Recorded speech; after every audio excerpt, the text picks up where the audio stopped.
Il y a 17 ans, je partageais à mon ami Jérémy ce rêve que Dieu m'a mis à cœur, celui de construire un grand centre de réveil qui impacterait toute la francophonie. Nous rendons gloire à Dieu pour ces milliers de héros qui se sont levés à nos côtés et qui ont donné avec tant de générosité pour que cette vision se réalise. Aujourd'hui, le centre MCI est presque terminé. Chaque jour, notre équipe travaille avec passion et excellence sur des projets innovants pour amener des millions de personnes à aimer Jésus et à le servir. Nous entrons dans notre plus belle saison, celle de la récolte. Et maintenant que nous avons le centre MCI, nous devons, en ces temps de la fin, foncer et engranger cette grande moisson d'âmes. Une fois que l'auditorium de 1000 places sera terminé et équipé, nous allons pouvoir commencer à produire et diffuser les conférences EMCI. Nous lancerons aussi la production de notre toute nouvelle émission d'adoration live avec public où nous allons vivre des temps forts dans sa présence. Et grâce à votre soutien, l'auditorium sera terminé d'ici quelques semaines.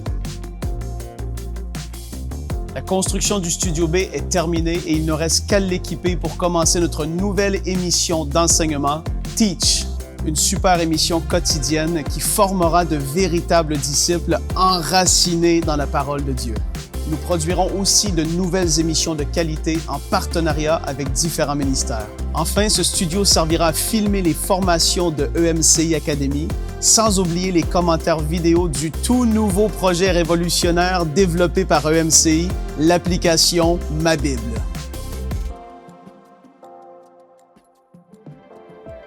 En 2007, un matin à mon réveil, l'Esprit de Dieu m'a clairement parlé et il m'a dit « Michael, il faut que tu crées une application biblique et tu verras, elle portera encore plus de fruits que tout ce que vous avez fait jusqu'à maintenant. » Il y a 2 ans, le Seigneur nous a dit qu'il fallait aller de l'avant avec le projet. Alors, on a fait un pas de foi et Dieu a amené tous les équipiers qu'il nous fallait pour pouvoir développer cette merveilleuse application. Récemment, j'ai eu l'occasion de partager la vision à mon ami Éric Sellerier. Il a tout de suite été super emballé par le projet. Et moi, je suis tellement heureux de pouvoir collaborer avec lui, de pouvoir travailler avec lui sur un projet d'une telle envergure. Je crois que le projet Ma Bible va être explosif. Et il va toucher des millions de gens. Ça, c'est un projet inspiré par Dieu. Et quand Dieu inspire des projets avec sa parole, alors ça peut devenir juste extraordinaire, parce que Dieu veut que sa parole, elle aille dans le monde entier, elle parcourt la terre, elle soit diffusée, elle soit méditée. La Bible est vivante et c'est à travers elle que Dieu nous parle et nous voulons que l'application Ma Bible soit tellement qualitative et à la fois attrayante, à la fois user-friendly que toutes les générations, y compris les jeunes, prennent plaisir à la méditer. Vous savez, beaucoup lisent leur Bible et ne la comprennent pas ou ils la comprennent mal. C'est pourquoi nous avons créé des outils pour aider à bien l'étudier et à comprendre ce que Dieu veut dire à travers sa parole. Par exemple, je peux comparer un verset dans plus de 15 traductions en français, sans compter toutes les autres langues. Je peux aussi en un clic trouver les versets liés à un passage. Je peux aussi lire les commentaires bibliques ou encore découvrir la définition Strong des mots grecs ou hébreux. Une des choses innovantes que je préfère dans l'application, ce sont les commentaires vidéo. Vous pourrez regarder de courtes vidéos de grande qualité qui ont été enregistrées dans nos studios ou des enseignants de la parole qui sont des références dans leur domaine vous aideront à bien comprendre le passage que vous êtes en train de lire. L'histoire du Fils prodigue est claire, limpide. Le Père, c'est l'image de Dieu. Le Fils, c'est toi, c'est moi. Ton Père céleste t'attend les bras ouverts. Avec Ma Bible, vous pouvez aussi personnaliser les passages qui vous ont particulièrement parlé ou qui vous ont touché, comme vous le feriez sur votre Bible papier, mais avec beaucoup plus de possibilités. Vous pouvez surligner, mettre en gras, mettre en couleur, agrandir un verset ou même un seul mot si vous préférez. Et ce qui est génial, c'est que vous pouvez aussi insérer vos propres notes entre les versets et aussi insérer des liens vers des ressources externes. Vous pouvez même ajouter vos réactions avec des emojis et des stickers. Sans oublier toutes les fonctionnalités que vous allez découvrir. Une chose qui nous tient particulièrement à cœur, c'est que les enfants puissent aussi utiliser ma Bible. C'est pourquoi nos équipes ont commencé à enregistrer les plus belles histoires de la Bible racontées en images.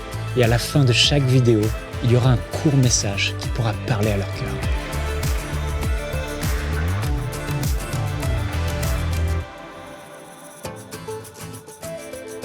Notre prière à EMCI est que ma Bible devienne ce puissant outil entre les mains du Seigneur qui l'utilisera pour amener une passion nouvelle dans le cœur de ses enfants pour sa parole et pour amener un grand nombre de personnes à rencontrer le Seigneur Jésus.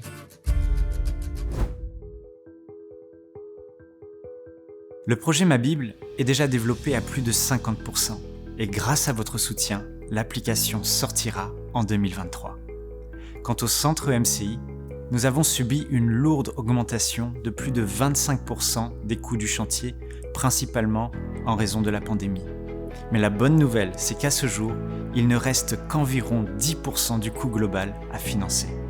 Aujourd'hui, nous avons besoin que 5000 personnes se lèvent et s'engagent à semer une offrande de 1 000 € ou plus pour finaliser le centre EMCI et ses différents projets.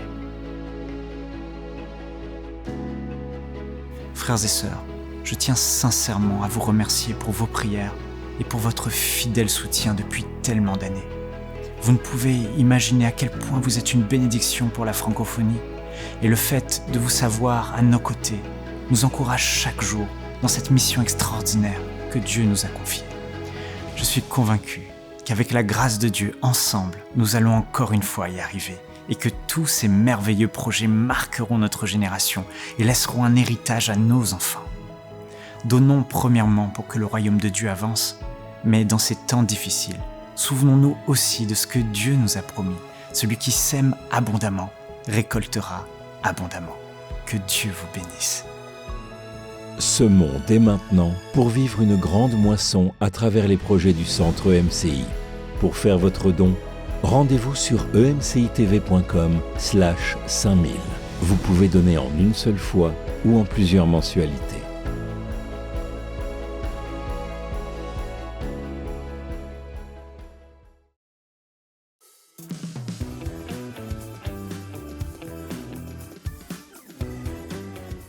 Bonjour à tous et bienvenue dans cette nouvelle émission de Bonjour chez vous. C'est vendredi. Nous espérons que vous avez apprécié les émissions de cette semaine, je le disais. On a eu des bons thèmes bien costauds. En tout cas, on espère que ça vous a boosté à aller plus loin dans votre vie avec Dieu, dans votre relation avec le Seigneur. Et pour terminer cette semaine, nous terminons sur un thème « Arme-toi de la pensée de souffrir pour l'Évangile ». Et j'espère que vous allez rester accrochés à suivre cette émission. C'est un thème sérieux, certes, mais un thème qui est puissant et qui est bénissant. Dans cette génération, dans les temps dans lesquels nous sommes, nous devons nous armer de la pensée de souffrir pour l'Évangile. Et pour en parler, je suis avec deux hommes bien ancrés dans la parole, Omer et Jérémy Sourdril. Allô Jérémy. Hello Nadine. Ça va? Salut Omer, ça va très bien. Heureux d'être avec le couple pastoral. C'est un privilège pour moi. Le privilège est le nôtre. Merci Jérémy. Hier, tu es venu, tu nous as partagé sur la prière. Et aujourd'hui, on va parler de s'armer de la pensée, de souffrir pour l'Évangile. Parce que des fois, il y a des saisons où c'est inconfortable de servir le Seigneur. Il y a des fois, on est persécuté. Et même peut-être, vous ne servez pas le Seigneur, mais vous êtes chrétien. Et dans votre famille, vous vivez de rejet ou dans votre milieu de travail. En tout cas, on souffre comme ça pour l'Évangile. Mais on va se fortifier à continuer à ne pas lâcher la main du Seigneur. Et en deuxième partie d'émission, nous aurons le témoignage de Papa Charles Talingano. Vous le savez, depuis quelque temps, nous diffusons déjà des... C'est mon histoire qu'on a enregistrée avec lui. Et aujourd'hui, Papa Charles Talingano va nous parler du ministère, de comment il a commencé à annoncer l'Évangile et comment il a été persécuté durement. Vraiment, il a souffert pour annoncer l'Évangile. Et on va découvrir ce témoignage en deuxième partie d'émission. Mais pour commencer, on va y aller avec toi, Sœur Jérémy, dans la pensée du jour.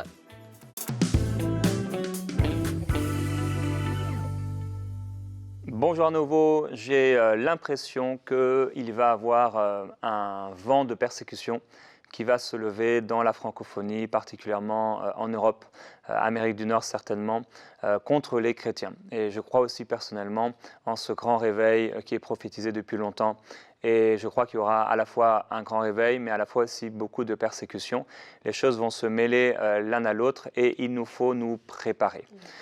Déjà, la parole de Dieu nous encourage à nous armer de cette pensée et personne des gens que nous pouvons connaître, qu'on considère comme étant des gens sensés, n'aime la souffrance. Certainement, vous n'aimez pas la souffrance, je n'aime pas particulièrement la souffrance, on n'aime pas souffrir. Mais cependant, il y a une sagesse divine qui entrevoit la souffrance d'une autre façon que nous. Non seulement on doit s'armer de la pensée de souffrir, mais c'est également souvent un passage obligatoire pour libérer la volonté de Dieu dans nos vies. Sans souffrance, je crois qu'on ne parviendra jamais à libérer le plein potentiel de ce que Dieu veut exprimer à travers notre vie. La souffrance est souvent utilisée par le Seigneur pour nous modeler, ou il utilise les temps de souffrance pour nous modeler. Donc au milieu de ces temps difficiles, on a l'occasion soit de nous humilier sous la puissante main de Dieu afin qu'il nous façonne, qu'il nous modèle, qu'il nous transforme, qu'il nous change parce que nous avons besoin de changer, ou soit on va résister à ce que le Seigneur veut faire dans nos vies. Donc la souffrance, je crois que c'est un véritable chemin, c'est une porte d'entrée, c'est un accès à une autre dimension. Et la souffrance, c'est souvent donc le moyen que Dieu va employer pour nous aider à entrer dans une nouvelle saison. Aussi, d'un autre côté, on ne peut pas imaginer un seul instant que dans notre vie, parce que nous sommes enfants de Dieu, il n'y aura pas de souffrance. Alors que les apôtres déclarent d'un même cœur que c'est par beaucoup de tribulations ou encore afflictions qu'il nous faut entrer dans le royaume de Dieu. C'est par beaucoup de souffrances que nous allons entrer ensemble dans le royaume de Dieu. Maintenant, nous devons absolument de continuer malgré la souffrance. Je dois aimer, tu dois continuer à aimer et à servir le Seigneur, même au sein de la souffrance et des temps difficiles. Donc le but, c'est à la fin de pouvoir entrer ensemble dans le royaume de Dieu. Et parce qu'il y a beaucoup de souffrances, c'est ce que disent les apôtres, il y aura beaucoup de souffrances et de tribulations, eh bien ça veut dire que ces souffrances elles vont s'étaler sur le parcours de notre vie. Et parfois, lorsqu'on aura l'impression d'être dans un temps où tout va bien, eh bien on va rencontrer un nouveau temps de souffrance et le Seigneur, par sa grâce, nous permettra de nous relever. Donc, on a parfois l'impression d'avoir atteint un endroit où il n'y a plus de souffrance et on rencontre un autre moment de souffrance. Personnellement, je ne suis pas de ceux qui prêchent qu'il n'y aura pas de souffrance pour ceux qui croient en Dieu ou pour ceux qui sont enfants de Dieu. Je ne crois pas qu'on peut faire mieux que ce que les apôtres ont fait ou ce que le Seigneur Jésus lui-même a fait. Ce genre d'évangile, pour moi, va amener la confusion et l'illusion. Donc pour terminer, le but, ce n'est pas de rechercher la souffrance, mais d'y être préparé autant que possible, au moins dans notre cœur et dans nos pensées. On doit vivre vraiment pour Dieu et non pour nous-mêmes et ne pas vivre pour les choses de ce monde. Donc notre vie doit réellement être vécue pour lui. Et si notre vie est réellement vécue pour lui et que notre cœur est vraiment à lui, nous continuerons malgré la souffrance. Amen. Merci beaucoup, Jérémie, pour ta pensée. Et quand tu as commencé ta pensée, tu as parlé du réveil en disant que alors on aspire au réveil, on prie pour le réveil, on veut le réveil en francophonie, mais des fois aussi, au même moment aussi, il y a aussi la persécution qui arrive. Et cette semaine, si vous avez suivi les émissions, vous pouvez aller les suivre en replay sur mcitv.com. Il y a Frank qui a fait un flashback mercredi et tu étais là, Omer, il parlait de George Whitefield et il disait que justement, alors qu'il prêchait l'évangile, alors qu'il était à fond dans le service pour Dieu, comment il était persécuté, autant qu'il était accueilli par des personnes qui voulaient suivre ce qu'il disait, le message qu'il apportait, autant il recevait des coups, il avait même failli être poignardé. En fait, c'était vraiment difficile, il était persécuté. Et c'est ça qu'on est en train de dire aujourd'hui. Mais il n'a pas arrêté. Il a continué à servir et il a eu un témoignage de Charles ou George, je crois, Wesley, un des frères Wesley, qui a témoigné justement de ce monsieur-là à sa mort, de ce qu'il avait fait, en tout cas ce qu'il représentait pour le royaume. Et c'est ça qu'on veut faire aujourd'hui, de vous inviter à vous armer de cette pensée de souffrir pour l'Évangile, alors que vous êtes en train de servir Dieu peut-être dans votre église locale, alors que vous avez tenu la main du Seigneur et il y a la pression comme ça de l'ennemi qui est en train de vouloir vous pousser à abandonner à cause des souffrances que vous ressentez, que ce soit du rejet, que ce soit de la moquerie, que ce soit vraiment des persécutions comme ça, comme on a vu pendant la semaine, pendant cette émission-là. Vraiment, tenez la main de Dieu. Et on va lire ensemble notre verset du jour qui se trouve aujourd'hui dans 2 Timothée 2, le verset 3. La Bible dit, Paul va dire, 2 Timothée 2, 3, « Souffre avec moi comme un bon soldat de Jésus-Christ. » Donc, comme tu l'as dit, Jérémie, Paul le dit aussi, Jésus a souffert, Paul a souffert, les apôtres ont souffert, à combien plus forte raison, si le Maître lui-même a été persécuté, à combien plus forte raison, nous, ses disciples. Oui, et Watchman Nee disait dans un de ses livres, il disait quelque chose du genre que on ne subira peut-être pas tous des persécutions directes, mais on devrait tous s'y préparer. Et je pense, c'est même assez clair et évident. Après, ça dépend un peu les nations dans lesquelles on vit, les régions et des fois aussi le type d'église. Mais parfois, il y a certains types d'églises ou même certaines régions où on va prêcher ce qu'on appelle un évangile bonbon, où les gens ne sont pas du tout préparés à la persécution. Et c'est ce qui fait que quand on leur prêche ce genre d'évangile, peut-être les gens sont vraiment sauvés, ils se donnent au Seigneur, parce que Dieu est bon, mais à la moindre persécution, comme dit la parole, mais en fait ils se désengagent parce qu'ils sont dans la confusion, ils ne comprennent pas pourquoi ça m'arrive, je suis enfant de Dieu, et parce qu'on les a mal enseignés, on les a mal préparés, ils sont comme on dit, ils partent à la guerre à la fleur au fusil, et finalement ils font demi-tour, quoi. Et je crois qu'il est important pour nous, enfants de Dieu, de réaliser, de comprendre qu'il va y avoir des souffrances sur le chemin de notre vie, mais aussi que le Seigneur est avec nous. Et c'est ça, la grâce de Dieu, c'est que ces personnes comme celui dont tu parlais, c'est des gens qui ont vécu des persécutions très dures, difficiles. Dans la chair, on se dirait, oui, il y aurait toutes les raisons d'abandonner. Mais je crois qu'en se confiant dans le Seigneur, ils ont vécu une puissance surnaturelle. L'apôtre Paul disait, je combats avec la force, la puissance qui agit dans mes membres. Et il y avait une puissance surnaturelle en lui qui fait que même Paul et Silas dans la prison, ils ont été fouettés, etc. Ça devait être terrible, la condition physique, mais il y avait une puissance qui était plus grande que leur souffrance et qui leur permettait de continuer. Alors que cette puissance vienne sur vous, au nom du Seigneur Jésus-Christ, si aujourd'hui vous passez par un temps difficile et que vous avez été persécutés à cause de l'Évangile.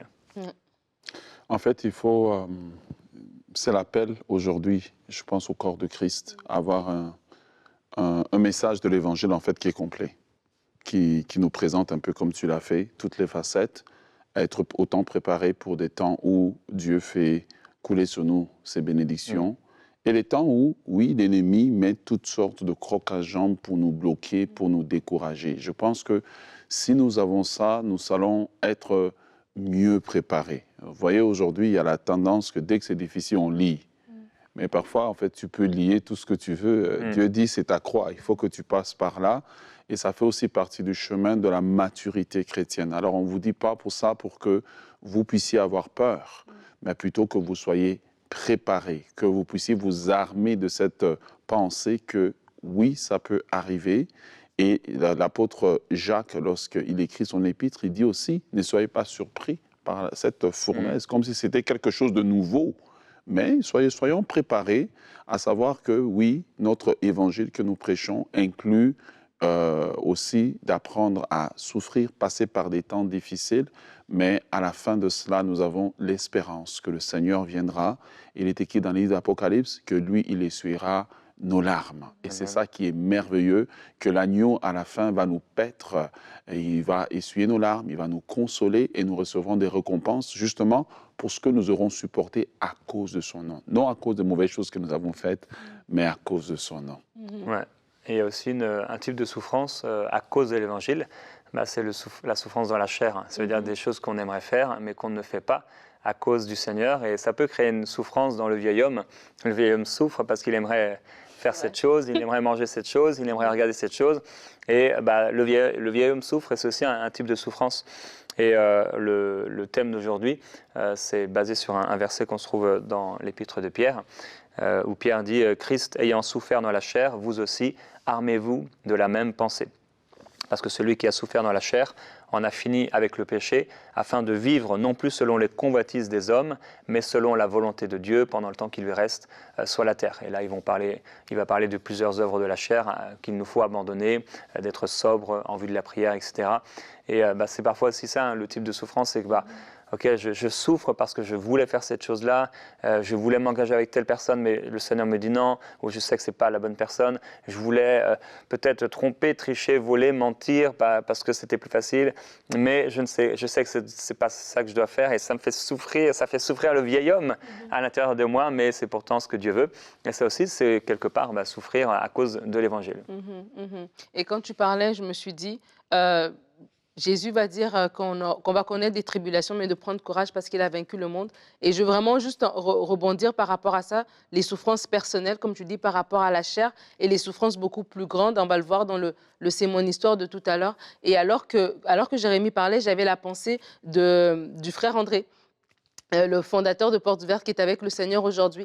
Et je regardais récemment des vidéos encore, des capsules sur lui, sur ce qu'il avait vécu pour que l'Évangile puisse avancer. Et en fait, des fois, on regarde la vie de certaines personnes et elles nous servent d'inspiration, en fait. Que ce soit des choses grandes comme ça, comme des gens qui ont souffert pour l'Évangile, mais après aussi dans des choses beaucoup plus personnelles de la vie de tous les jours, comme tu es en train de dire par rapport à ce texte de Pierre, que tout ça serve à nous enseigner, en fait. Que ce soit pour des évangélistes ou que ce soit pour nous dans notre vie personnelle. L'idée, c'est que oui, il y a des choses qu'il faudra mettre de côté pour garder la course, en fait, pour se maintenir dans la course. Il y a des choses qu'il faudra mettre de côté. Et si on ne veut pas souffrir dans notre chair, si on veut tout avoir, on veut tout ramasser en même temps, à un moment donné, ça ne fonctionnera pas. Si on veut aller plus loin, la Bible dit qu'il est étroit le chemin. Il est étroit le chemin. Donc, imaginez si vous devez rentrer dans un chemin qui est étroit et que vous avez plein de sacs. À un moment donné, il y a des sacs que vous allez choisir de déposer pour pouvoir entrer dans ce chemin qui est étroit. Et c'est ça le but de cette émission et le but de toutes les émissions qu'on a fait cette semaine, c'est vous encourager à emprunter le chemin étroit, à rechercher ce chemin étroit. Pas par vos propres convictions, des souffrances que vous vous imposez vous-même, non, par l'obéissance. Récemment, je lisais une citation de John Bever qui dit que Dieu ne nous teste pas par le mal, il nous teste par l'obéissance. Et pour certaines personnes, l'obéissance, le choix de l'obéissance, ça aussi, ça va vous amener à souffrir dans votre chair. Mais faites ce choix-là pour ressembler au Seigneur, pour garder et recevoir votre couronne. Et on continue en découvrant le témoignage de Papa Charles Talingano dans la rubrique « C'est mon histoire ».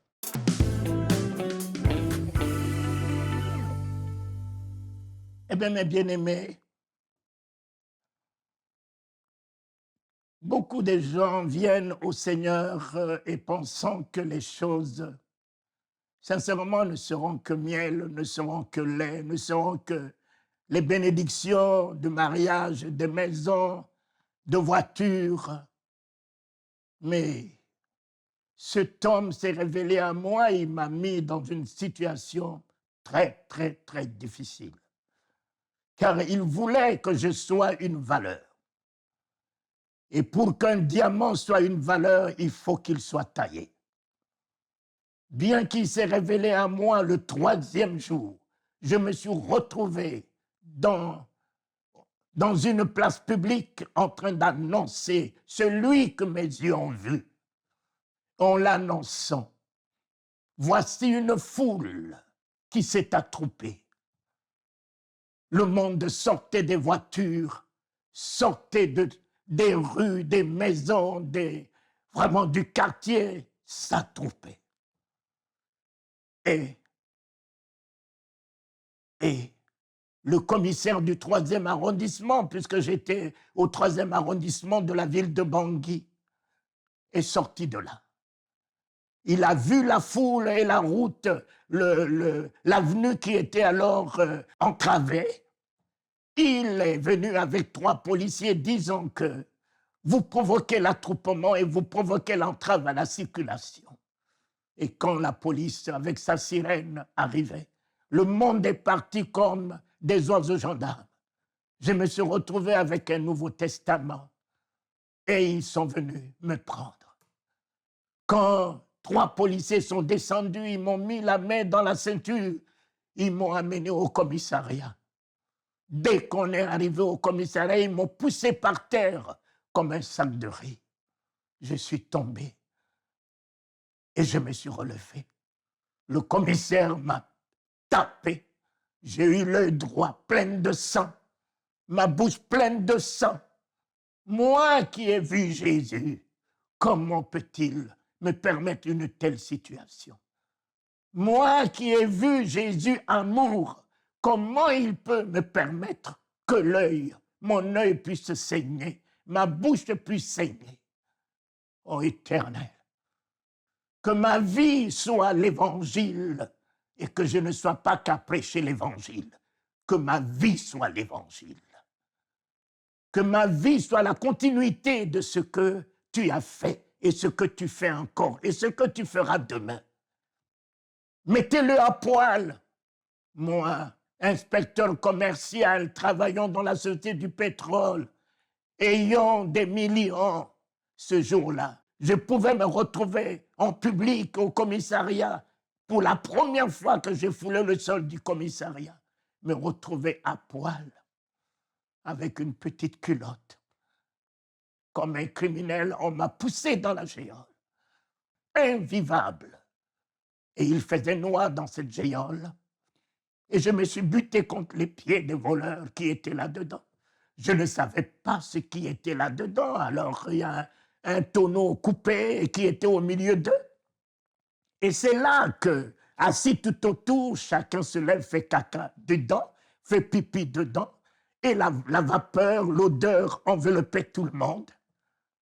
Et en me butant contre le pied des voleurs, voici ma tête qui rentre dans le tonneau de ce caca où il faisait noir. Et en soulevant ma tête, tous mes cheveux ont pris le caca.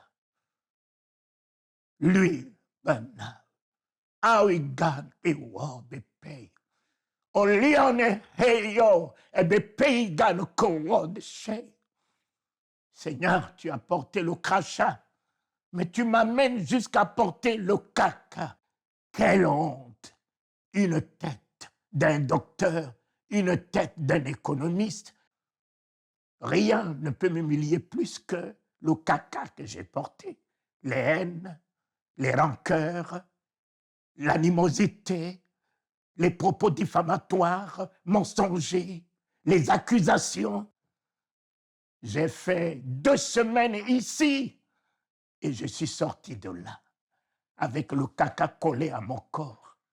Il fallait faire 5 kilomètres pour que je retrouve ma maison et je marchais au bord de la route et tous ceux qui passaient avec leur véhicule me voyaient avec une petite culotte, avec tout mon corps et tout le monde se disait « On vous a dit que Talingano est devenu fou.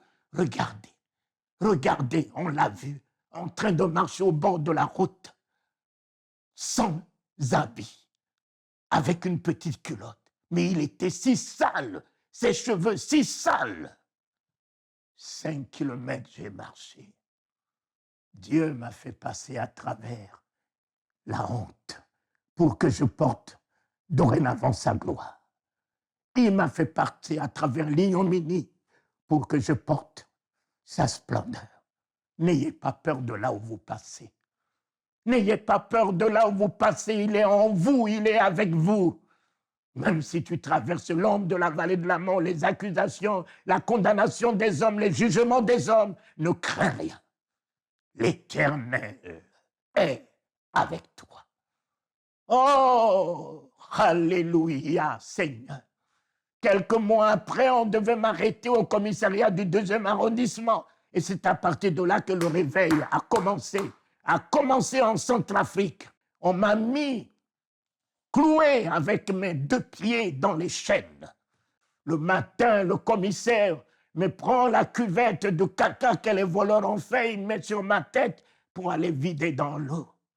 Passer sur tous ces chemins, pourquoi, Seigneur? Pourquoi? Qu'ai-je fait? Oui, voilà là mon école de théologie. Voilà là ma formation. C'est par là que l'Éternel m'a formé dans l'endurance, dans la persécution, dans la persévérance, dans la détermination et dans la conviction que celui que mes yeux ont vu ne m'abandonnera pas. Il est vivant. Et que cette vie puisse se manifester au travers de vos 45 jours dans les chaînes. On est venu me libérer. Me libérer, je ne pouvais plus marcher.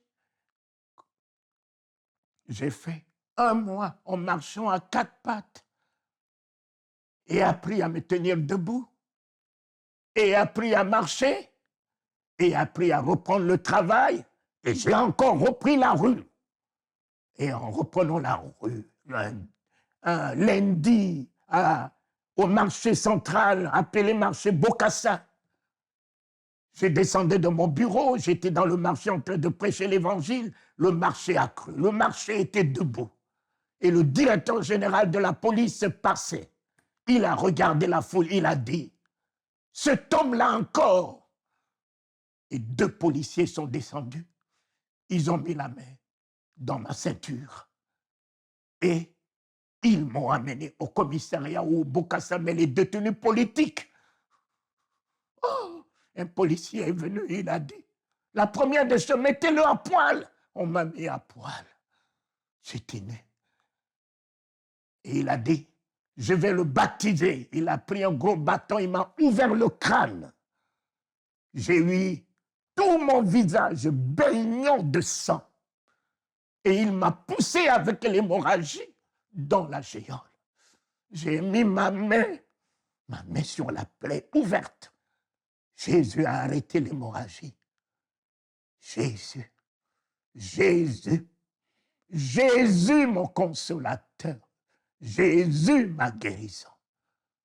Et 3 jours après, ce monsieur, il est encore venu avec 8 soutures que j'ai eues sur ma tête. Il est venu, il a dit, hier, je t'ai baptisé. Aujourd'hui, je vais te confirmer. Allonge-toi par terre. Et comme j'étais à poil, je me suis allongé sur le sol humide. Il a pris un gros bâton, il m'a ouvert le dos. La tige est rentrée dans ma chair et j'ai vu mon sang jaillir.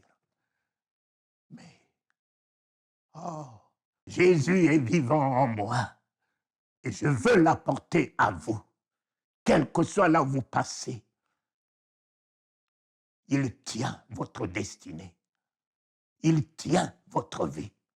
Ne craignez rien. Tout vous amène qu'à la perfection. Tout ce que le monde fait, Satan fait, ne peut que vous amener à la stature de Dieu. Lorsque vous lui appartenez, lorsque vous êtes dans l'alliance avec lui et qu'il est dans l'alliance avec vous, il fait concourir toutes choses à votre bien. Gardez la foi. Gardez les yeux sur lui. Les douleurs du temps présent ne peuvent être comparées à la gloire à venir. Persévérez. Persévérez.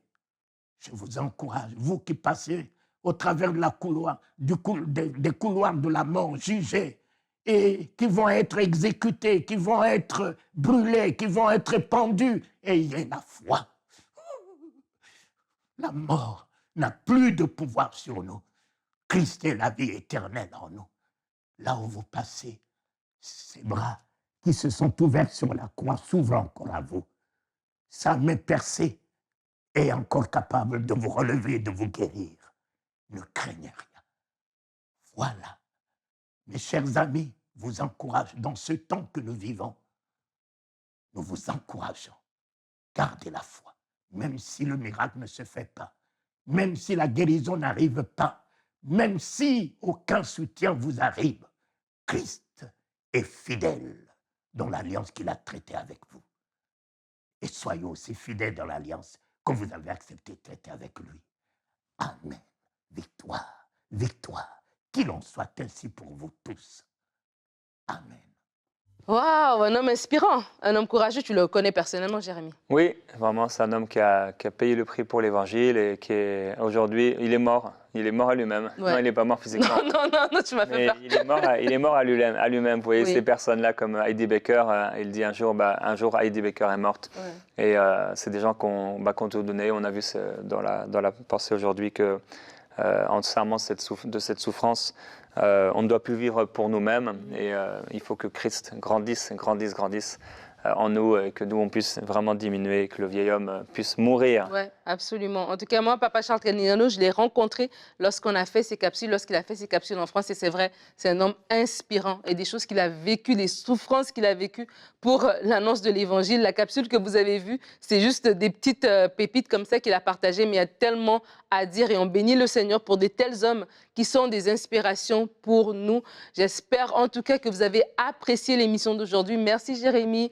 Merci Omer de ta présence ici sur le plateau. En tout cas, j'espère que vous avez apprécié ces émissions. Notre cœur, encore une fois, c'est de vous encourager à grandir avec le Seigneur. Et j'en profite aussi pour remercier toutes les personnes qui se sont engagées dans cette campagne des 5000 semeurs. Nous souffrons pour l'avancement de l'Évangile. Merci de rejoindre cette grande famille de partenaires. Merci de rejoindre ces 5000 semeurs. Et si vous voulez rejoindre les 5000 semeurs, vous pouvez tout simplement aller à l'adresse qui s'affiche au bas de l'écran. Que Dieu vous bénisse. Passez un excellent week-end dans la présence de Dieu, dans vos assemblées locales. Et on se voit lundi pour des nouvelles émissions de Bonjour chez vous.